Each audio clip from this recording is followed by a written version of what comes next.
गर्मियों के मौसम में सालन रोटी खाने का किसको दिल करता है।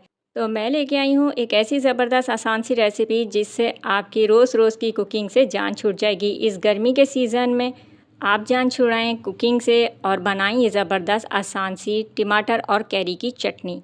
कैरियों का सीज़न है तो बाज़ार से जाके कैरियाँ लेकर आएँ और इससे आप अचार के अलावा भी बहुत सारी डिशेस बना सकते हैं, बहुत सारी रेसिपीज़ ट्राई कर सकते हैं। तो उनमें से ये एक है। यहाँ मैंने 2 अदद कैरियाँ ली हैं और 3 अदद जूसी टमाटर लिए हैं। कैरियों की तादाद आप ज़्यादा भी कर सकते हैं। तो धोने के बाद इसका छिलका हम रिमूव करेंगे और इसको हम पीसीस में कट कर लेंगे।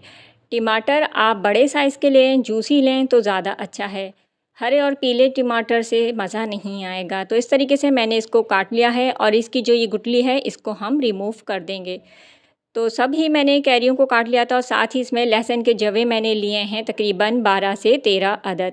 पैन ले लिया है, 2 से 3 टेबल स्पून मैंने देसी घी इस्तेमाल किया है, तेल का इस्तेमाल नहीं करें तो ज़्यादा बेहतर है। टमाटरों को धोने के बाद बीच से मैंने कट कर लिया था। इस तरीके से हम इसको उल्टा करके रखेंगे, ऐसे कि छिलका ऊपर रहे। इसके बाद आपने इसके अंदर डालने हैं कैरियाँ जो पीसीस करके रखी थी और साथ ही इसके अंदर लहसुन के जवे भी शामिल कर देंगे और नमक इसके अंदर डालेंगे half tea spoon. Half cup मैंने इसके अंदर पानी का इस्तेमाल किया था और इसको हम कवर करके रख देंगे हल्की आंच पर। तो गैस की अगर लोड शेडिंग है तब भी आप ये रेसिपी आसानी से बना सकते हैं। कुकिंग का प्रोसेस बहुत ही कम है। आप ऐसा नहीं सोचिएगा कि मैंने कहा था कि कुकिंग से जान छूट जाएगी। बस आपने इसको इतना ही करना है कि टमाटर आपकी ये सॉफ्ट हो जाएँ। कुछ लोग इसमें पानी का इस्तेमाल नहीं करते, लेकिन मैं आपको रिकमेंड करूँगी कि आप थोड़ा-सा पानी का इस्तेमाल कर लीजिएगा। और फिर हम इसे कवर करेंगे और इसको हल्की आंच पर बस इतना ही पकाएंगे कि टमाटर हमारे सॉफ्ट हो जाएं, छिलका आसानी से अलग हो जाए। तो कुकिंग का टाइम इसके अंदर बहुत ही कम है। तो देख सकते हैं कि झटपट से इसके छिलके आराम से रिमूव हो रहे हैं।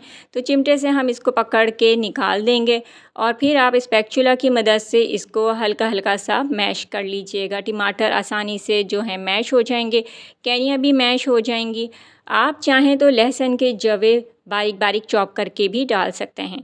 जैसे ही मैश हो जाए आपने चूल्हे को बंद करना है और उसको ठंडा करने के लिए रख देना है पंखे के नीचे।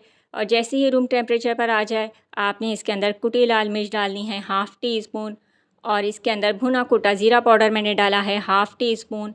वैसे आप अपने टेस्ट के मुताबिक भी डाल सकते हैं। इस पॉइंट पर आप नमक चेक कर सकते हैं, कम लगे तो इजाफ़ा कर सकते हैं। 2 अदद हरी मिर्चें बारीक बारीक चॉप करके डाली हैं, आप चाहें तो इसको पीस के भी डाल सकते हैं। और इस चटनी को आप इस पॉइंट पर सेव कर सकते हैं बोतल में भर के 2 से 3 हफ़्ते के लिए। इसको फ़ौरी सर्व करना है तो फिर आपने इसके अंदर 1 अदद या आप 2 अदद जितनी भी आपको प्याज खानी पसंद है बारीक बारीक चॉप करके इसके अंदर शामिल करनी है। हरे धनिए के पत्ते आपने बारीक बारीक काट के इसमें डालने हैं इसके लुक और टेस्ट को बढ़ाने के लिए। और चाहें तो आप इसके अंदर थोड़े से कड़ी पत्ते भी तोड़ के शामिल कर सकते हैं। तो ज़बरदस्त सी हमारी टमाटर कैरी की चटनी तैयार है। चावल की किसी भी डिश के साथ इसको सर्व कर सकते हैं या चाहें तो रोटी या पराठे के साथ इसको खा सकते हैं। ये थी आज की वीडियो, उम्मीद करती हूँ पसंद आएगी। अल्लाह हाफ़िज़।